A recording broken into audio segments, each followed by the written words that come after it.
The morning he handed me the divorce papers, my coffee was still too hot to drink. I remember that detail because I watched the steam rise off the cup while he slid the envelope across the table like he was passing me the salt. He expected me to break, to cry maybe, to ask what he wanted, what I did wrong, how we got here. Instead, I picked up the papers, squared the edges, and folded them once down the middle, the same fold I use on the linen napkins I press every Sunday. What Grant didn't know, sitting there so pleased with himself, was that the house he was already mentally redecorating had never carried his name. Not on the deed, not on the trust, not on a single page that mattered. He thought he was ending things. He had no idea he'd just started a clock, and that by the time dinner was served, he would understand exactly whose table he'd been eating at for 14 years. Before we go any further, what time is it where you are right now? Drop your time and your country in the comments. I want to know who's sitting with me tonight. My hands have always known how to fix things. That's the first thing you should understand about me. I spent the better part of 14 years in a workshop behind our house on Jones Street, a converted carriage house with a slate roof and a window that never closed all the way, sanding down water rings and rebuilding joints that other people had given up on. People in Savannah brought me their grandmother's secretaries and their dead uncle's dining sets, things too broken to use and too loved to throw away, and I gave them back whole. I was good at it. I was better than good, though I never said so out loud because the women in my family didn't announce themselves. We just did the work. Grant called it my little hobby. He said it kindly, the way you'd talk about a child's drawing on the refrigerator. And for a long time, I let him because correcting him felt like more effort than it was worth. He was an architect, a developer really by the end, and he liked the word developer because it sounded like a man who built things from nothing. He had a way of describing our life that put himself at the center of it. The house, the cars, the standing reservation at the place on Bull Street, where the waiters knew his name. I built this, he'd say at dinner parties, lifting his glass, and the guests would nod, and I'd refill the breadbasket. The house was a 3-story Italianate 1870s, with the original heart pine floors and a staircase that curved like something out of a film. Guests always stopped in the foyer the first time. They'd tilt their heads back and look up the well of the stairs and say something about how lucky we were, how rare it was to find a place like this still in one family.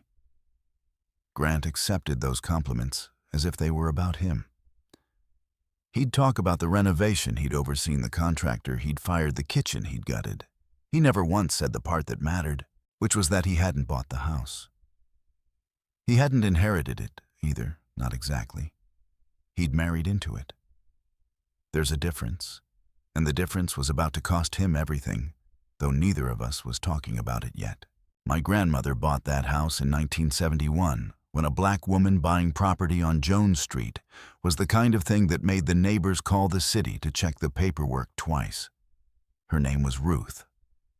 She cleaned houses for white families on the East Side for 30 years and saved in a way that would frighten most people in coffee cans and savings bonds, and a checking account she balanced to the penny every Friday night at the kitchen table with the radio low. She bought that house outright. No mortgage, no man's signature next to hers, and when she set it up so it would pass to her daughter, and then to me, she did it through a lawyer downtown who understood exactly what she was protecting and from whom. Ruth had buried 2 husbands and trusted neither of them with a dollar. She used to tell me, "Baby, love a man all you want, but keep your name on your own door." I thought about that line more than I let on, especially in the last year. By then, the marriage had gone quiet in the way these things do, not with a fight, but with absence. Grant traveled more. He took calls in the garden with his back to the kitchen window. He started caring about his shirts in a way he never had, ironing them himself, which should have told me something because in 14 years, that man had never touched an iron. He bought a new cologne, something sharp and young that didn't smell like him. When I mentioned it, he said the saleswoman recommended it, and he adjusted his watch when he said it. turning the band a quarter-inch on his wrist, the way he always did when the truth was inconvenient. I noticed. I want to be honest about that. I noticed everything.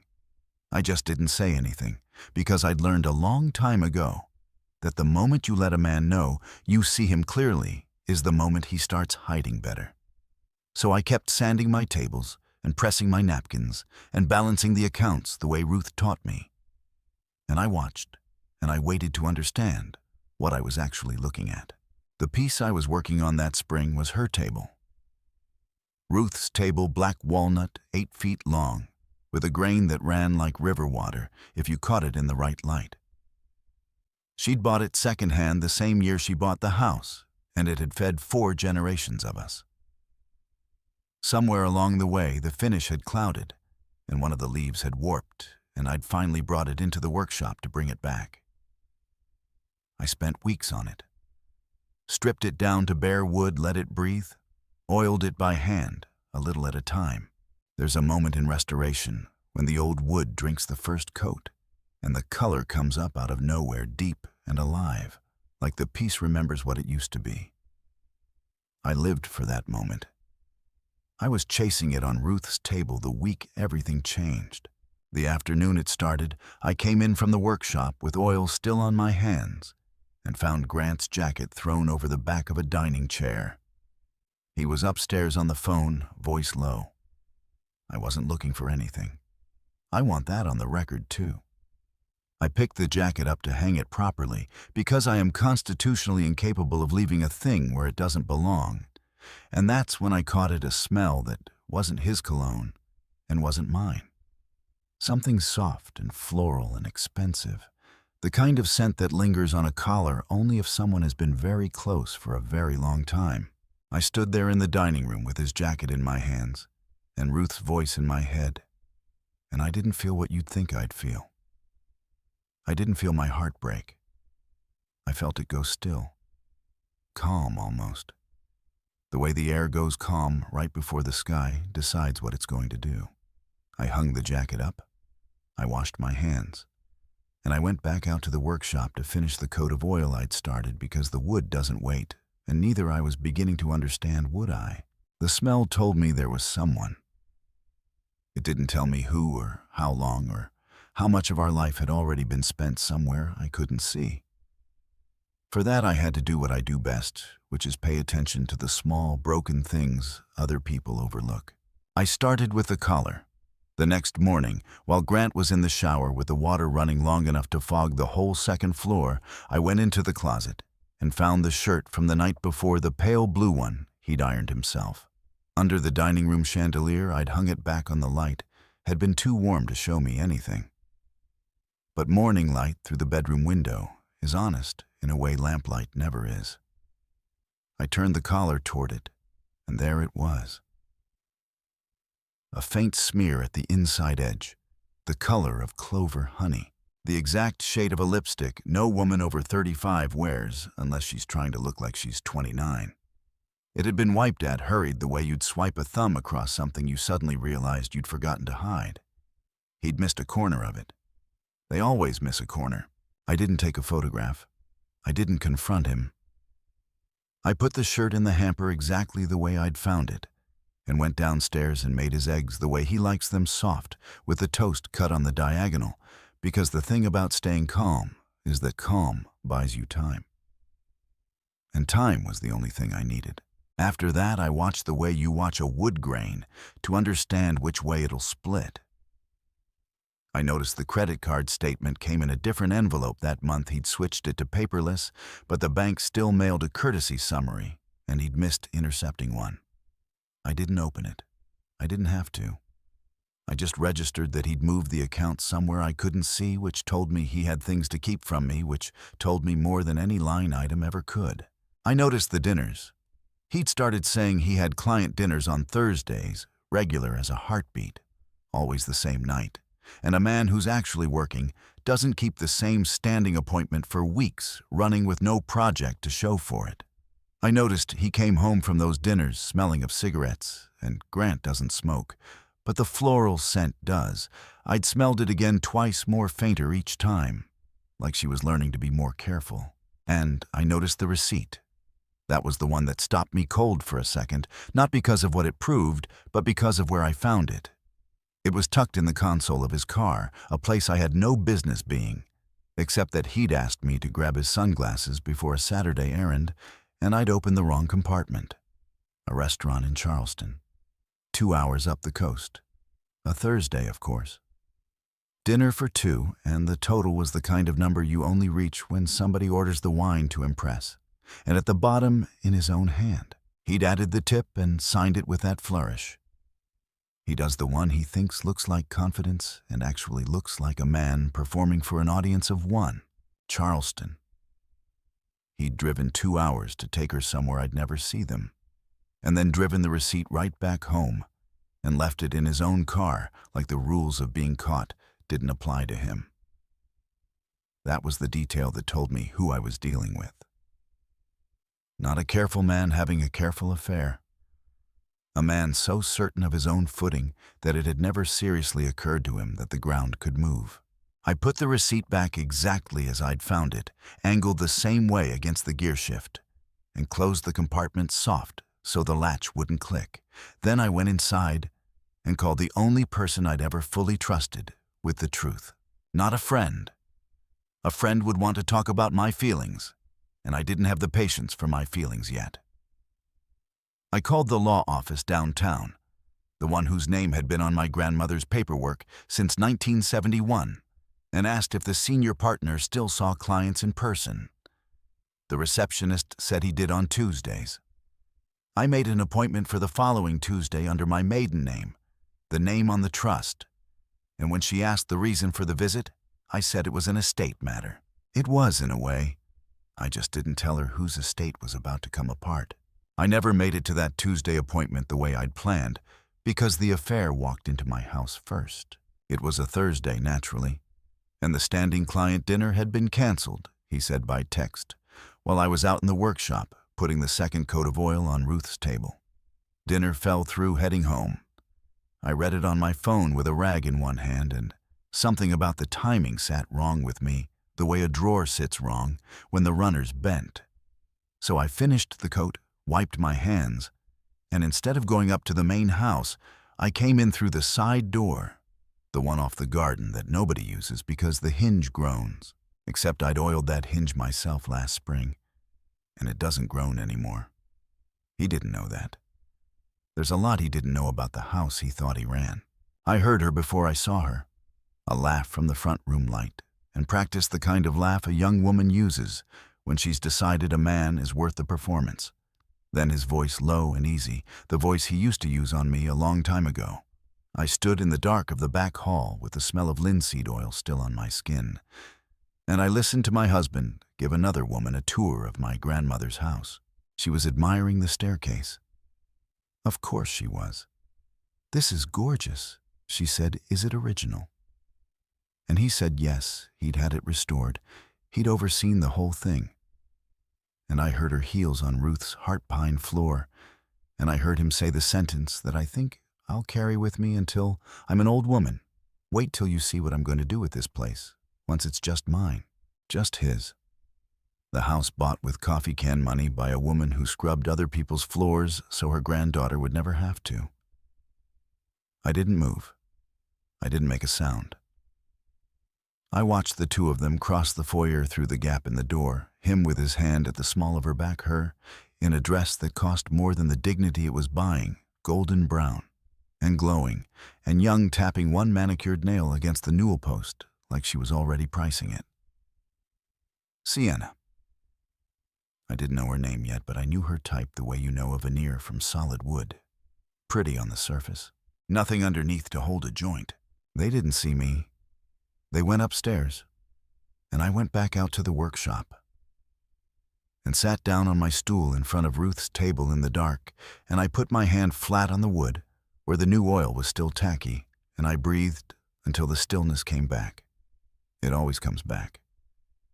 That's the thing nobody understands about women like me and women like Ruth. We don't lose it. We bank it. He gave me the papers the next morning.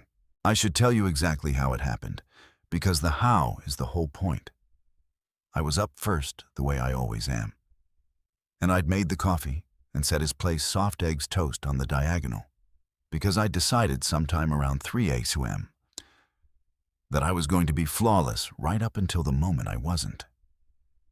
He came down in his robe, picked up his fork. And then he set the fork down, reached into the pocket of the robe and produced a manila envelope folded once warm from being pressed against him. He slid it across the table, past the butter dish, past the little jar of fig preserves my neighbor makes. He slid it like he was passing me the salt. "I think we both know this has run its course," he said. He didn't look guilty. That's what I keep returning to. He looked relieved, like a man setting down a suitcase he'd carried too far. He told me he'd already spoken to a lawyer, that he wanted to be fair, that I could take my time finding a place, but he hoped I understood the house would need to stay with him for the business. He said the equity was tied up in it. Surely I could see that. He used the word equity like it was a fact of nature.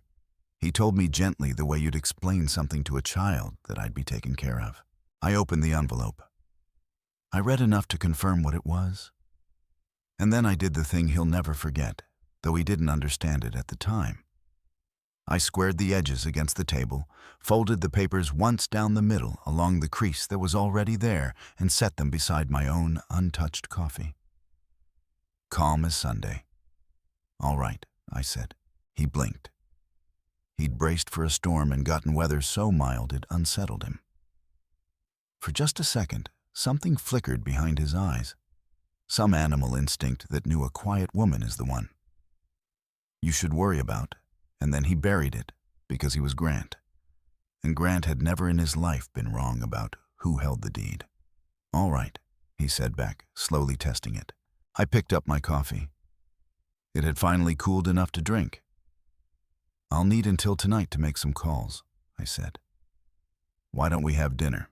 The 4 of us, if you like." I let that sit one beat too long. "You, me, and whoever you'd like to bring." He didn't catch it. He thought I was being civilized.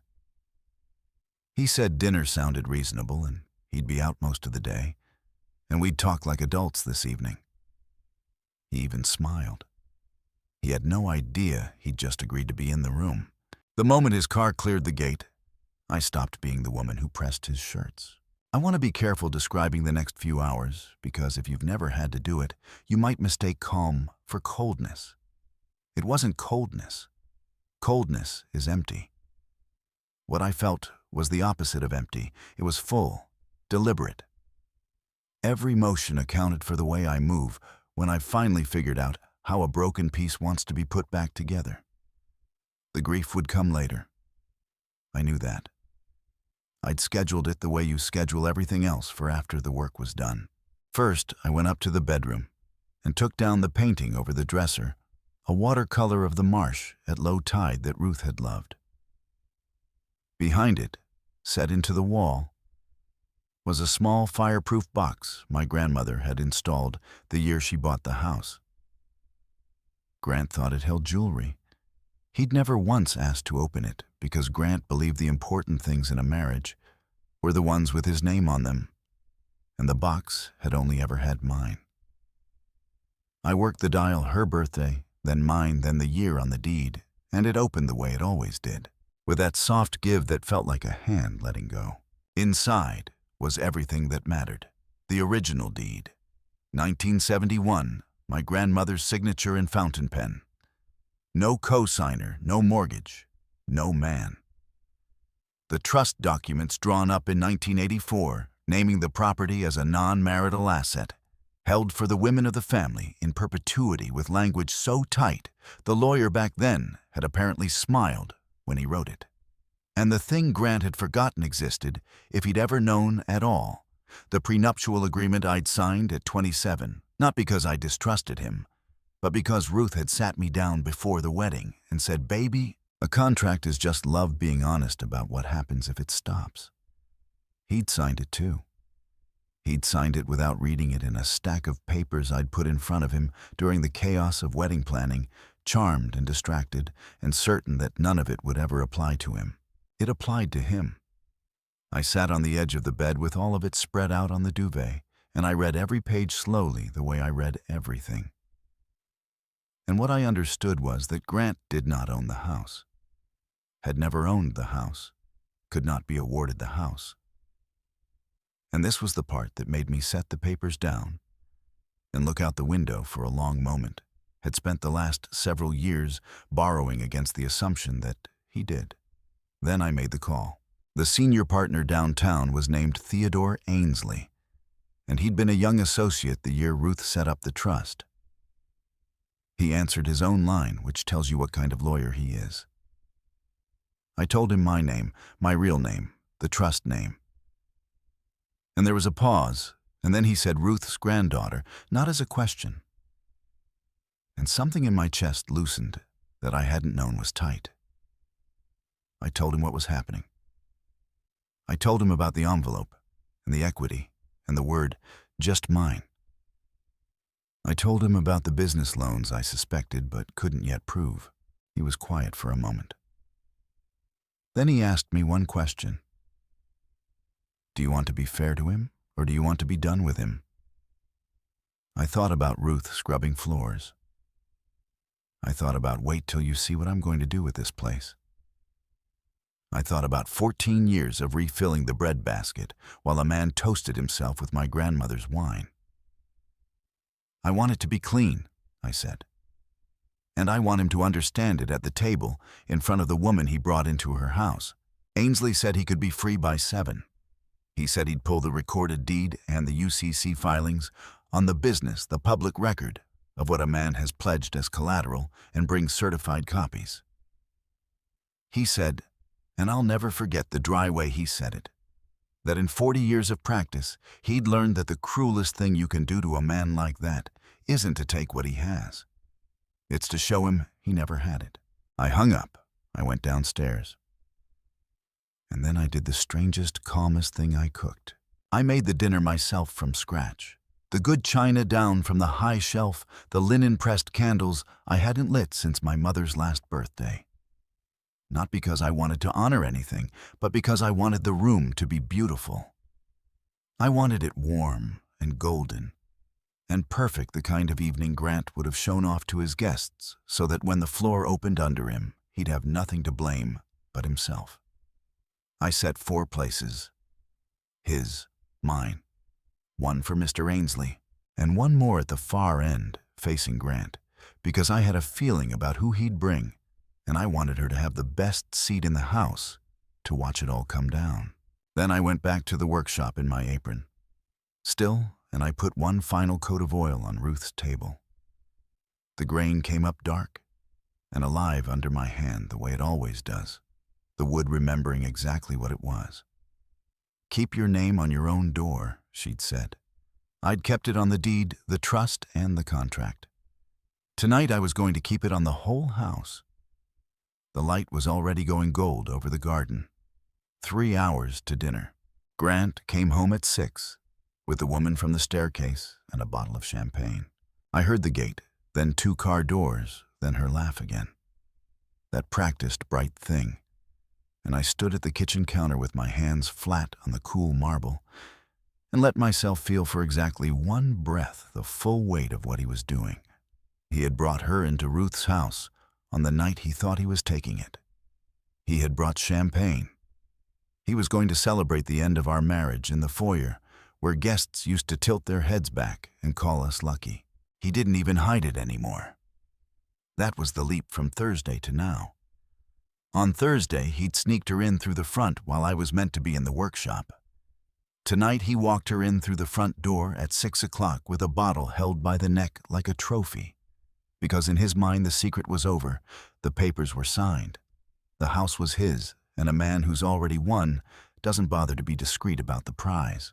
Emma, he said when he found me in the kitchen. He had the decency to look mildly startled that I was cooking. I didn't think you'd... This is Sienna. Sienna Emma. She extended a hand. Honey-colored nails, a bracelet, I'd later learn. He'd bought her a smile that didn't reach her eyes because her eyes were already touring the room. The crown molding the chandelier in the next room, the height of the ceilings. appraising. I shook her hand. Her grip was soft, the grip of a woman who had never sanded anything in her life. "It's a beautiful home," she said. "It is," I agreed. "It's been in my family a long time."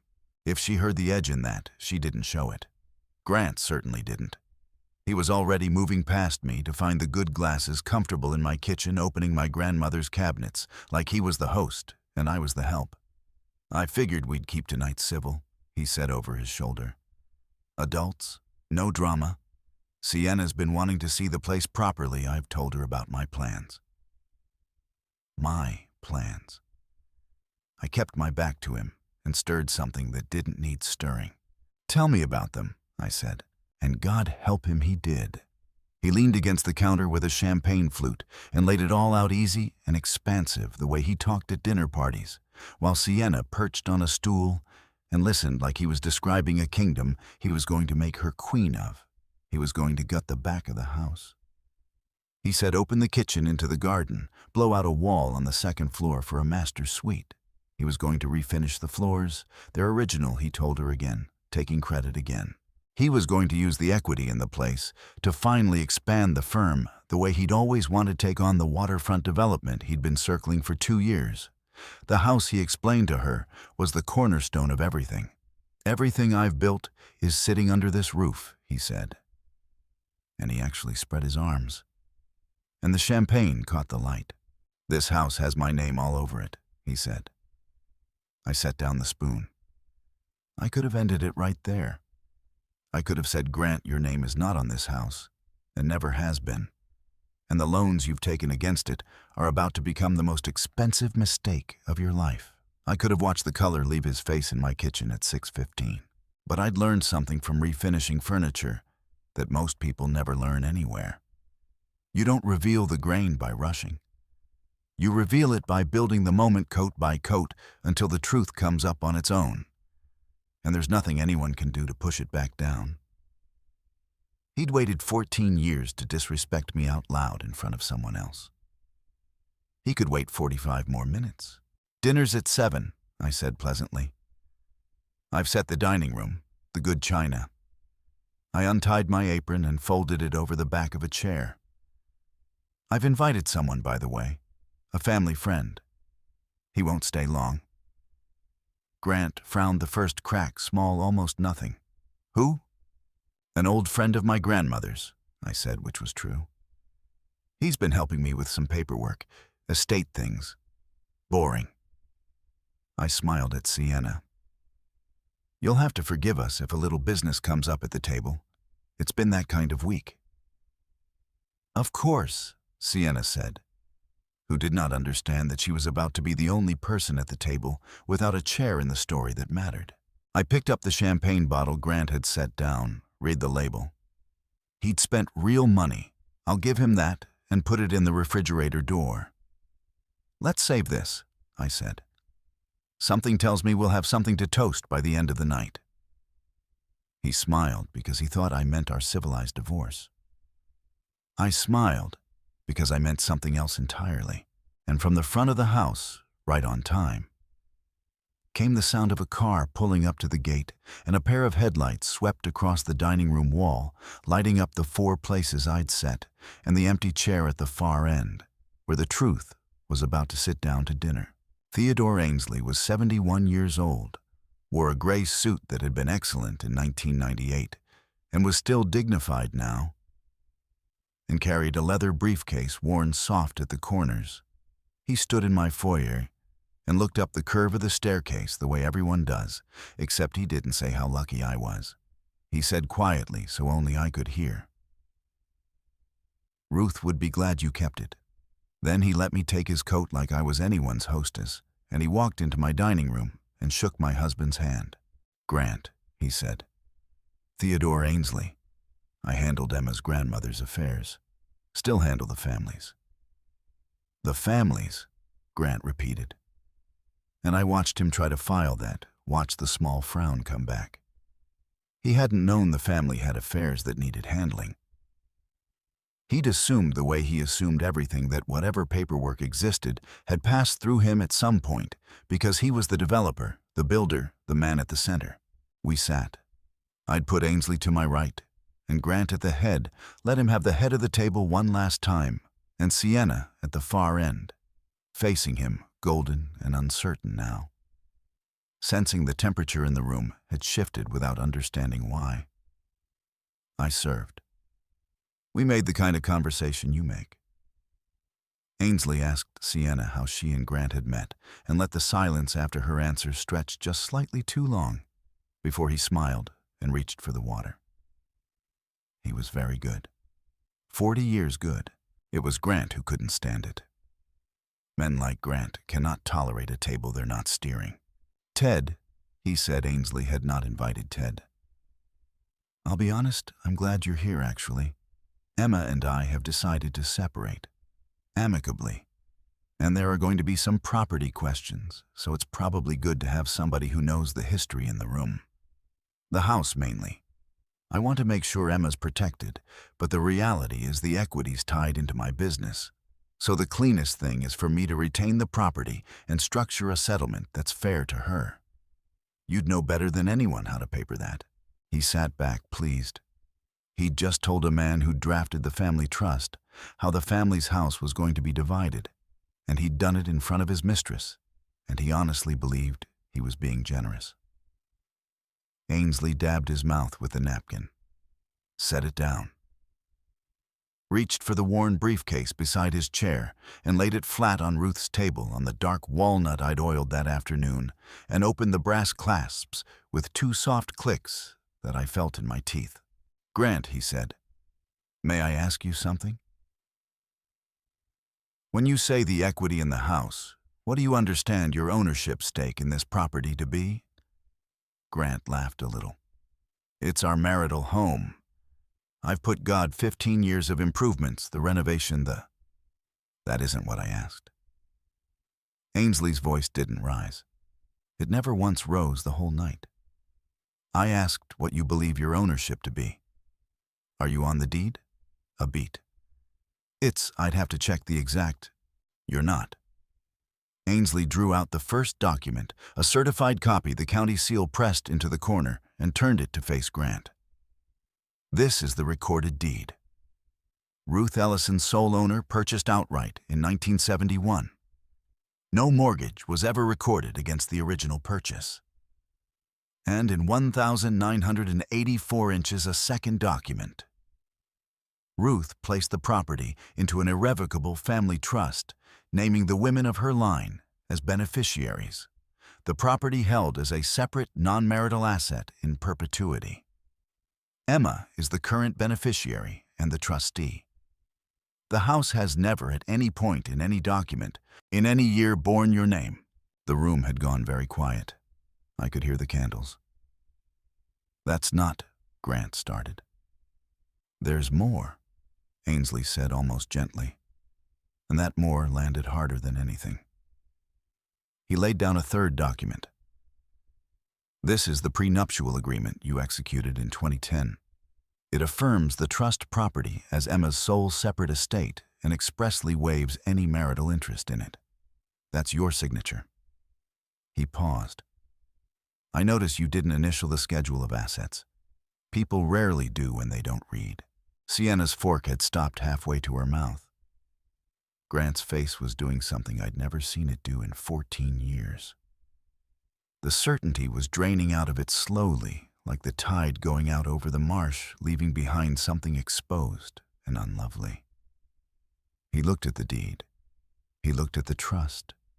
He looked at his own signature on the contract, his own confident flourish at the bottom of a page he'd never read. The house was never yours, I said. It was the first thing I'd said since we sat down. I said it the way you'd state the grain direction of a board, not cruel, just true. It was Ruth's, then my mother's. Now it's mine. It's worth about $3.2 million now, the appraiser said last month. I had it valued. I let that sit. I have it valued every year. For the trust. He stared at me.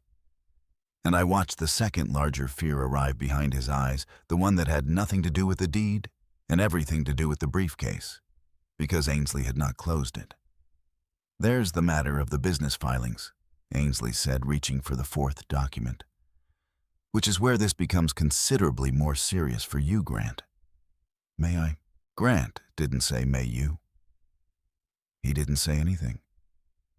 He just looked at the fourth document the way a man looks at a dog that started growling. And Ainsley took the silence as the only kind of permission a moment like that allows. "These are the UCC filings on Caldwell Development," Ainsley said, laying them down one at a time. Each page turned to face Grant, each county and state seal catching the candlelight. "Public record. Anyone can pull them. When a lender extends credit and takes collateral, they file notice so the world knows what's been pledged. I pulled yours this afternoon." He set down his reading glasses and looked at my husband over the top of them. "You've pledged this house." Repeatedly. The word repeatedly did something to the air. In 2021 inches, Ainsley went on even and unhurried. "You secured a business line of credit, $400,000.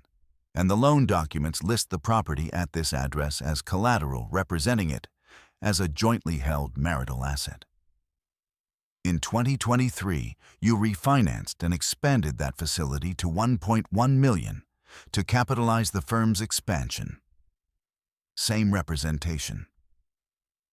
And this spring," he touched the last page, "you executed a letter of intent on the waterfront development contingent on a bridge loan, and the lender's term sheet specifically names the equity in this residence as the security that makes the whole thing bankable." He folded his hands. "Grant, you have spent the better part of 4 years borrowing against a house you do not own and have never owned. You pledged Ruth's house as if it were yours to banks in writing under your signature more than once. I had thought I'd feel triumphant at this part. I want to be honest with you. I'd imagined this moment in the workshop with my hand on the wood, and I'd expected it to taste sweet. Didn't taste like anything. It just felt like watching a joint finally give way that you've known for weeks was going to fail the quiet, inevitable crack of a thing that was always going to break exactly here." Grant's voice, when it came, was smaller than I'd ever heard it. "The banks know it's the family home. They understood the structure. They understood what you told them," Ainsley said. "And what you told them in signed loan applications was that you had an ownership interest sufficient to pledge it. You did not. When a loan's stated collateral turns out to be an asset, the borrower has no right to encumber the bank, doesn't just lose its security." He let the sentence find its own ending. "They start asking how the representation came to be made. Whether it was an error, or something else, or something else." He didn't say the word fraud. He didn't have to. It sat down at the table with the rest of us and made itself comfortable. I watched Sienna realize where she was.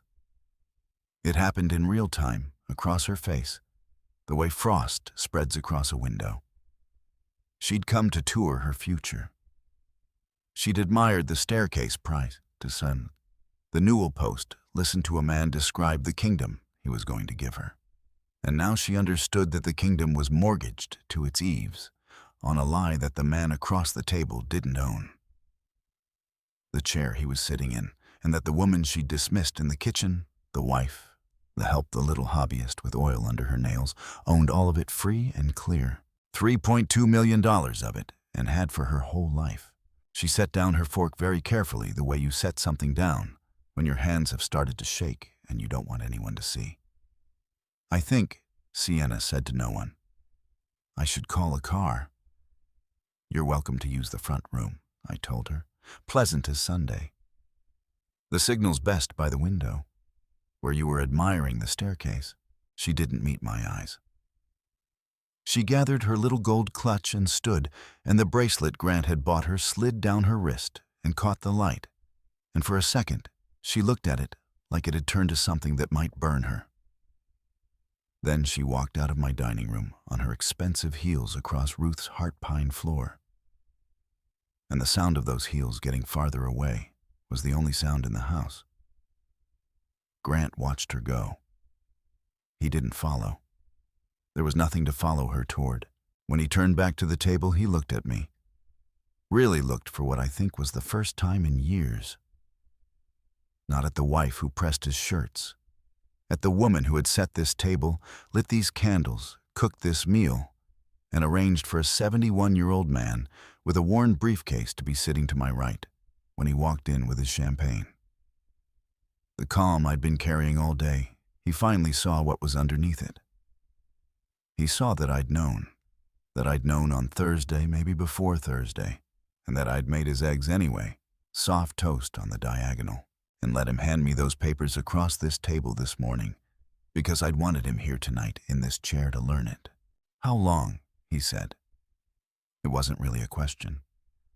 "Long enough," I said. Ainsley closed the briefcase. The two brass clasps clicked shut, soft final, the same sound as a box behind a painting, letting go. The thing about a house of cards is that you only ever pull one card. Gravity does the rest. Grant did not collapse all at once that night. That's not how it works in real life, no matter what the movies tell you.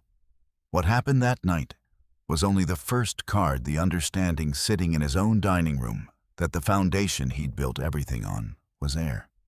The collapse itself took 11 days, and I had a clear view of every one of them, because Theodore Ainsley believed in keeping his clients informed, and because a small city like Savannah talks. It started the next morning, and it started with the bridge loan. The waterfront deal, the one Grant had been circling for 2 years, the one that was going to make him the developer he'd always told dinner parties he already was contingent on financing that named our house as security. Ainsley, who was a thorough man, and also I came to understand a man who had loved my grandmother in the quiet way good lawyers love their best clients, made one phone call Friday morning. Not a threat, just a courtesy lawyer to lender's counsel, advising that the residence named in the term sheet was trust property separately held, and that any representation otherwise was made without authority. He sent the certified deed by the afternoon. The lender pulled the term sheet by Monday. You don't fund a bridge loan once you've been told in writing that the bridge isn't there. When the waterfront financing died, the seller on the development walked. Because Grant couldn't close, and when the seller walked, the two investors, Grant had quietly brought in men. He golfed with men who'd written checks on the strength of his confidence, and his beautiful historic home started asking questions. Confidence is the only collateral a man like Grant ever really has. And the moment it cracks, everyone who lent against it wants their money back at once. By Wednesday, the investors had lawyered up. By the following Monday, they'd filed to recover their capital, and their filing referenced the misrepresentation in the loan package, which is the kind of phrase that once it's in a public document, cannot be unfiled. Then the banks got nervous. Banks talk to each other the way Savannah talks to itself. When the $1.1 million line of credit came up for its annual review, and Ainsley made sure through entirely proper channels that the bank understood the collateral question, they didn't renew. They called the loan. A called loan means the whole balance comes due now, and Grant did not have the whole balance because the whole balance had been spent being the man at the head of the table. The cars went first because cars are easy. The leased Range Rover went back. The firm's office on Bull Street, the one with his name etched in the glass, was held on a lease he could no longer service, and the etched glass I heard was the last thing to go. Somebody told somebody who told my neighbor that he'd stood in the empty office on the final day, looking at his own name on the door, the way I imagine he'd once looked at the staircase he liked to claim he'd restored. Caldwell Development filed for protection within the month. I didn't celebrate any of it. I want you to understand that because it matters to who I am and who Ruth raised me to be. I didn't laugh, didn't gloat, didn't call a single friend to narrate it. The grief I'd scheduled did finally arrive somewhere in the middle of those 11 days grief for 14 years. For the man I'd thought I married, for the version of my life where the cologne had stayed his, and the Thursdays had been real client dinners. I let it come. I sat with it in the workshop with my hand on Ruth's table, and I let myself cry exactly once hard for about 20 minutes. And then I washed my face and went back to work because the wood doesn't wait. What I felt watching it all fall wasn't triumph. It was something quieter and more terrible. It was the understanding that I had never once needed to lift a hand against Grant. I'd only needed to stop holding him up. For 14 years, I had been the foundation. The steady one, the one who balanced the accounts and kept the door and asked for nothing, and he had mistaken my steadiness for the natural order of the world. Mistaken the floor for something he was standing on by his own right. All I did in the end was step aside. A man who builds his whole life on a foundation that was never his is only ever one honest afternoon away from the ground. What surprised me most in the weeks after was who stayed and who didn't, and how quickly the world Grant had built around himself decided he'd stopped being useful. Sienna was the first to go, of course, and the cleanest. She never called him after that night. There was no scene, no final confrontation, no letter. There didn't need to be. A woman who attaches herself to a man for the kingdom he's promising simply unattaches when the kingdom turns out to be mortgaged. I heard later that she'd moved on to a contractor up in Charleston by the end of the summer, a man with an actual boat and an actual house, both in his own name. I didn't feel anything about it. She'd been a symptom, not the disease. She'd left something behind, though.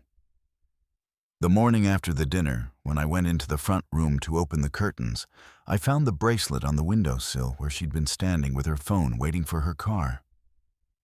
The one Grant had bought her. She'd taken it off while she waited and simply left it the way you'd leave a thing that suddenly felt radioactive in your hand. Gold, delicate, expensive, and worth, I imagine, more than a month of what my grandmother used to make scrubbing floors. I picked it up. I didn't keep it. I drove it down to a women's shelter on the west side the following week and put it in the donation box without a note, because a thing bought to buy a woman ought to go to women who were never for sale. Grant's friends went next, and they went the way friends like that always go, not with betrayal, but with absence. The golf foursome found a fourth. The dinner party hosts stopped including him on the list, because a man whose company has just filed for protection is a difficult guest, and because this is the part nobody says out loud, he'd never been that interesting in the first place. He'd been interesting because of the house, the standing reservation, the developer's swagger. Strip those away, and what was left was a 46-year-old man who'd talked a good game and read none of the contracts. The reservations on Bull Street, I'm told, are now under someone else's name. His family was harder to watch. His mother called me once, and I almost didn't pick up, but Ruth raised me not to be cruel to old women, so I did. She didn't ask me to take him back. To her credit, she didn't even try to defend him. She just wanted to understand how it had happened, how her son had ended up borrowing against a house that was never his. And somewhere in the conversation, she said a thing I've thought about since. He always did believe the world owed him the down payment, she said. His father was the same. I should have taught him different. There was a long pause. Your grandmother taught you different. She did, I said. I'm glad one of us managed it, his mother said, and we hung up. And that was the last time anyone in that family ever spoke to me, and I understood. There was nothing left to say. The grief in that woman's voice was its own kind of verdict. As for Grant, he didn't fight the divorce. He couldn't. There was nothing to fight over. The house had never been a marital asset. The prenup he'd signed without reading held like a dovetail joint, and the business he'd hoped to extract a settlement from no longer existed as anything but debt. Ainsley handled it with the same unhurried courtesy he'd shown at the dinner table. The papers Grant had slid across my breakfast table, the ones I'd folded once down the middle and set beside my coffee, were ultimately the papers that freed me, on terms so favorable to me that I almost felt the old reflex to soften them, to give a little back to refill his breadbasket one last time. I didn't. That reflex I'd finally learned was the very thing that had let a man stand on me for 14 years and mistake me for the floor. He moved into an apartment across the river. Last I heard, he was consulting, which is what men call it, when the firm with their name on the glass is gone, and they're trying to sound like they chose this. I don't wish him harm. I want that to be true, and most days it is. I just don't think about him much anymore, which is its own kind of freedom, and a better one than I expected. The house went quiet in a way it never had with him in it. Not empty quiet, settled quiet. The way a room sounds when everything in it finally belongs. The first thing I did once the house was fully and finally mine, in every way that the world could see and not just every way that mattered, was empty the dining room. I had the movers take out the long, formal table where Grant used to toast himself, the chairs the guests had filled the sideboard, the whole staged tableau of a life I'd been a guest at in my own home. I gave most of it away. And then I stood in that big, bright, empty room with the 1870s windows and the heart pine floor my grandmother had walked across in 1971. And I went out to the workshop, and I brought in Ruth's table. 8 feet of black walnut, the grain running like river water, the finish I'd built up coat by coat that strange calm spring, dark and alive and whole. It took 2 of us to carry it. I set it down in the center of that room square to the windows where the morning light comes in and finds it, and I stood back and looked at it. And that was the moment, not the dinner, not the deed, not the called loan. That was the moment I finally felt the thing I'd been waiting all along to feel. Not triumph. Home. I don't host dinner parties at it. I work at it. I turned the front room into a proper Studio Caldwell restoration, except I dropped his name and used my own, my grandmother's name. Ellison. And people still bring me their broken inherited things, their warped leaves and clouded finishes and joints that other people gave up on. Only now they come into a house with my name on the door, the deed, the trust, the sign by the gate, and all of it finally matching. I make a good living. Ruth would have called it a fortune. I think of her every time the old wood drinks the first coat of oil. And the color comes up out of nowhere, deep and alive, like the piece remembers what it used to be. Here's what I know now and what I want to leave you with. You can spend years being the steady one. The one who keeps the door balances, the accounts asks for, nothing stays calm. And the world and the people closest to you will mistake that steadiness for weakness, will mistake the floor they stand on for ground they own by right. They'll talk over you at your own table. They'll plan their futures out loud in rooms you paid for. They'll hand you the papers like they're passing you the salt. But steady is not the same as small, and quiet is not the same as weak. Sometimes the strongest thing a woman can do isn't to fight for what's hers, it's to already know what's hers. All the way down to the deed, and to wait calm as Sunday, while a man who never bothered to read the contract learns exactly whose house he's been living in. Keep your name on your own door. My grandmother told me that with oil under her nails and coffee can money in the bank. And it took me 41 years and 1 manila envelope to understand she'd been handing me the only inheritance that ever really mattered. If you've ever been the steady one, the one they underestimated, I'd love to hear from you. Tell me your story in the comments. And if Emma's stayed with you tonight, subscribe and stay close, because there are more women like her than the world wants you to believe, and we've got more of their stories to tell. I'll see you at the next one.